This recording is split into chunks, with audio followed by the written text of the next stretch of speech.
Welcome, this is Dr. Jason W. Morrison, Theology Dish, New South Wales, Australia. We're going to look at some videos today on women and wisdom.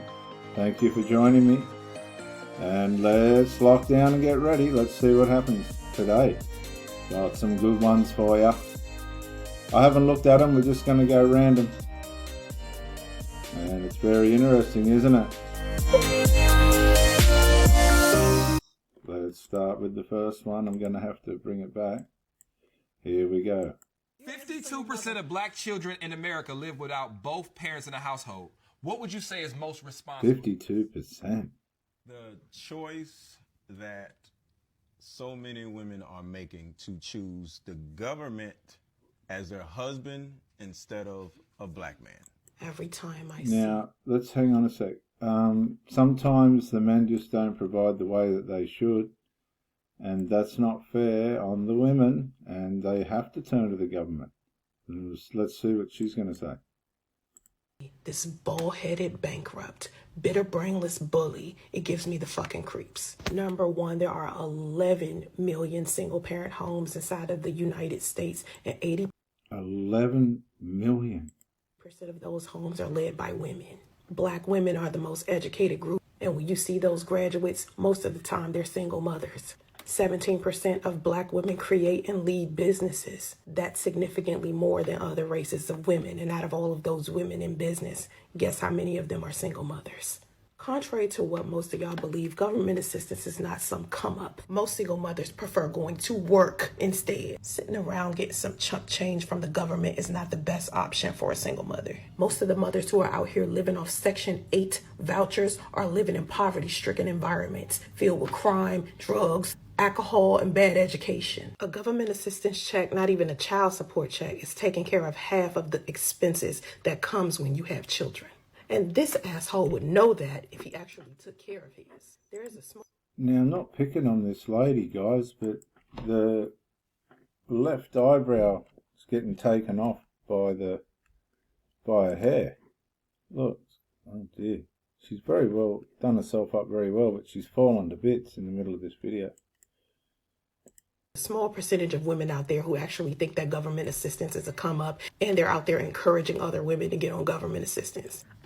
So what she's saying is true, you know. If somebody's going through a divorce, they encourage other women to go through a divorce. If somebody's been through a divorce, they try and get other people to go through a divorce. If somebody's on government Social Security, they encourage other people to be on it. It's just a vicious cycle, isn't it, guys and girls? I'm tired of black men trying to make it seem like majority of black women are that ignorant. If you step out the four corners of the hood and go to other places where black women are, you see these mothers out here owning businesses and having 2 and 3 and 4 fucking jobs, not relying on the government or a chump change child support check. I get $264 a month garnished from my son's father's pay. When I filed for government assistance because my son's father left me to die. Now, why did he leave? This is what we've got to... Well, we're never going to find out. We're never going to know the truth. But there's got to be a reason why he left. In a damn hotel, the government made him pay that money back. They made me file for child support. And child support was something that my son's father actually requested. Money of no kind, whether it's from the government, a child support check, a business that a woman owns, or a goddamn lottery ticket, none of it will replace the presence or moral support of a father and a husband. Some of us... Now, that's so true, isn't it? You can't replace the man in the house. Nothing can replace that. That's the most valuable part of it all. And if they lose that, terrible state of affairs, guys. Out here planning to be married. Some of us beg the fathers of our children to be in our child's life. And these men walked off because they didn't feel like they were man enough to be fathers. Oh no, hang on a sec. That is not that's a pretty broad statement, isn't it? But a lot of these women drive the men off as well with their behaviours and attitudes. Yeah, it's complicated, really complicated, but she's got some good things to say. Holding these men accountable for the children that they abandoned or the women that they manipulated.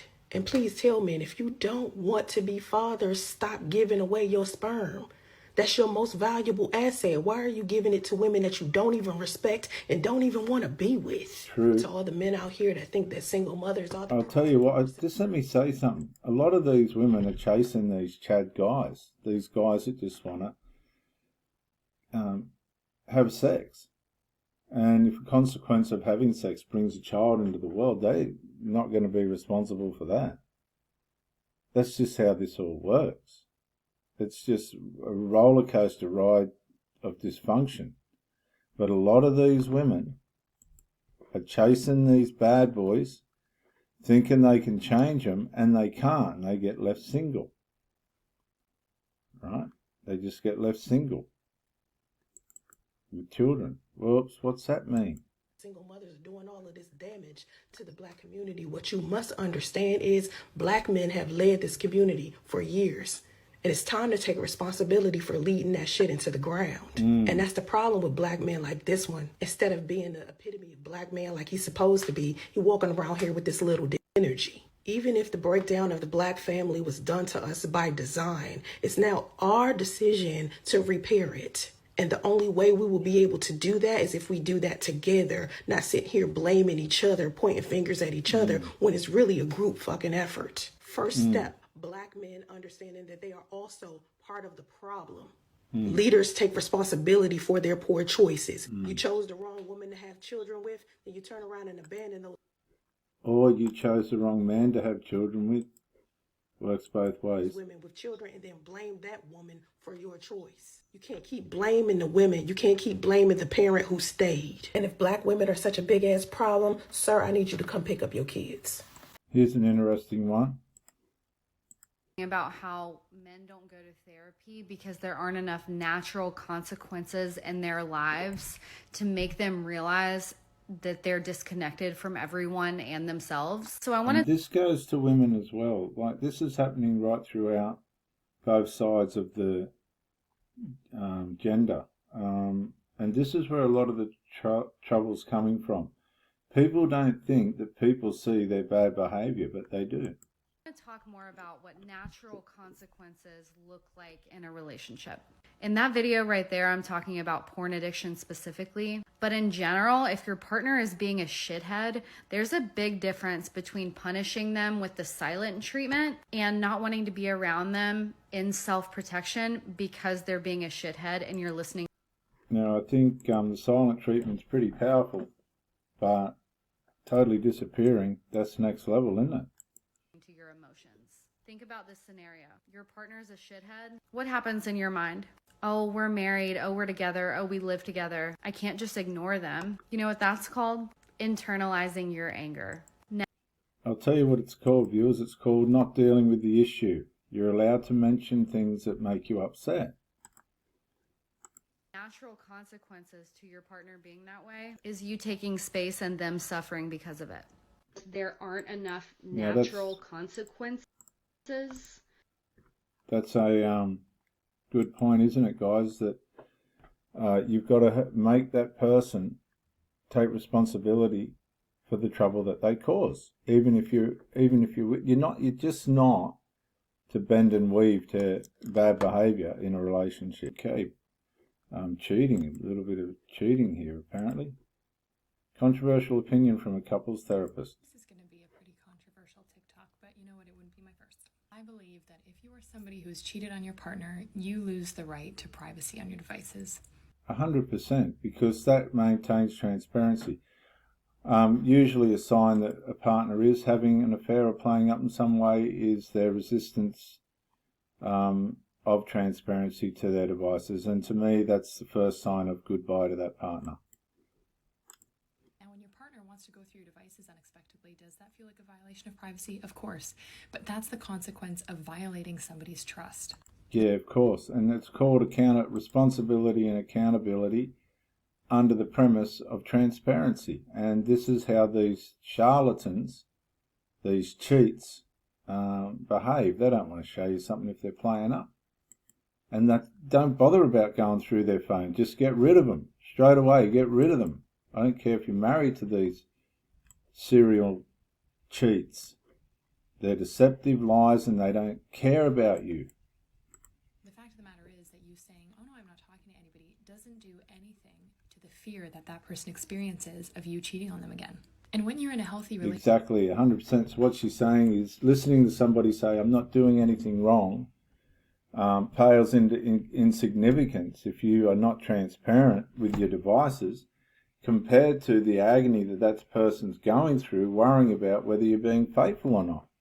Relationship where there's trust, you can literally hand over your phone to your partner and be like, look at whatever you want. There's nothing to hide here. 100%. If you feel like you can't do that or you're reluctant to do that, the question is, what are you hiding, or what is that reluctance about?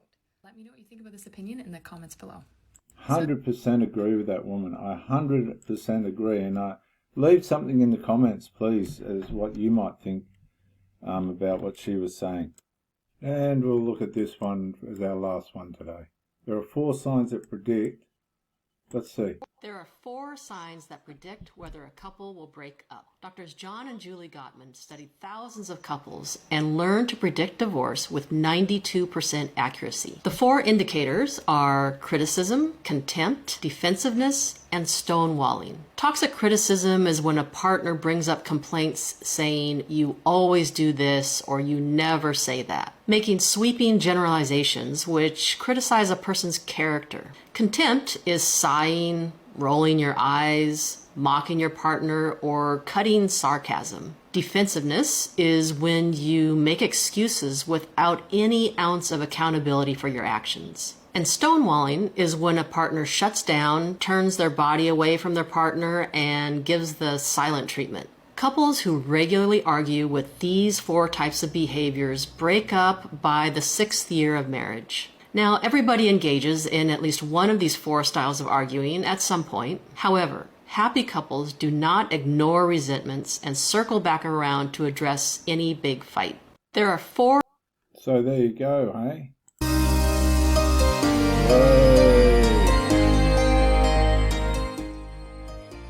Like, comment, subscribe, share the video if you thought it was any good. This is Dr. Jason W. Morrison, Theologist, New South Wales, Australia. Bye for now.